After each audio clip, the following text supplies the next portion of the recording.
I'm Buck Henry out of Searcy, and I was going to share something that happened to us earlier this week that kind of woke me up. We were on a locate for a crew that was putting in fiber in a subdivision here in Searcy, and they had a bunch of guys spot digging utilities, gas, power, water before they bored across them, and we had made it just around the corner from where they were at, trying to stay ahead of them. And we had just parked the truck, got done with another locate for them right before that, up the street. And we hadn't been there very long at all. And we heard a big boom. And then right after, we didn't know what it was, and then right after that, the guy at the house we were locating at that point came out and said the power was out. So we kind of figured, once he said that the fiber crew up the street had gotten into a power, and we walked up there, and then we could kind of see, once we were getting closer, that there was a guy laying in the street. And so we kind of rushed up there, and at that point the guy's boss was down there got there about the same time.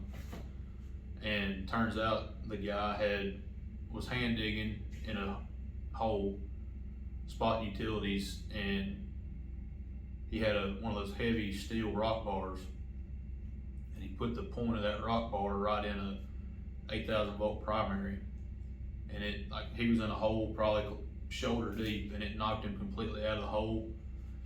And we could tell that he was breathing, but he couldn't move, he couldn't talk, and his boss was sitting there trying to talk to him, couldn't get him to wake up.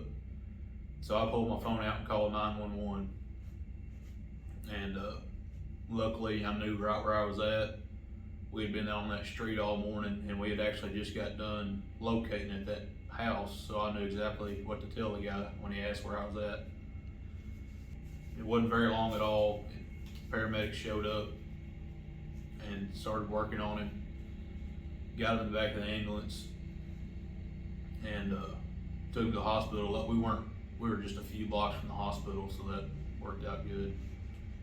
And once they got him in the back of the ambulance and they left, we got a hold to Entergy, let them know what happened so they could come over and do what they had to do.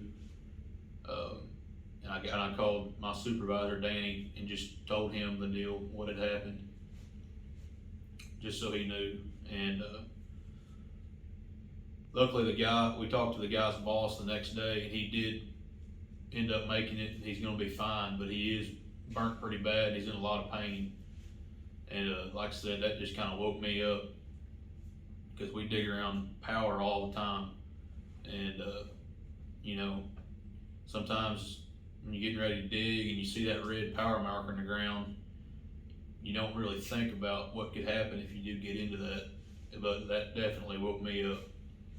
And that makes you think too, just to double make sure that the tools you're using are safe, insulated, you're wearing your gloves, we're not using steel handled shovels and sharpshooters and stuff like that.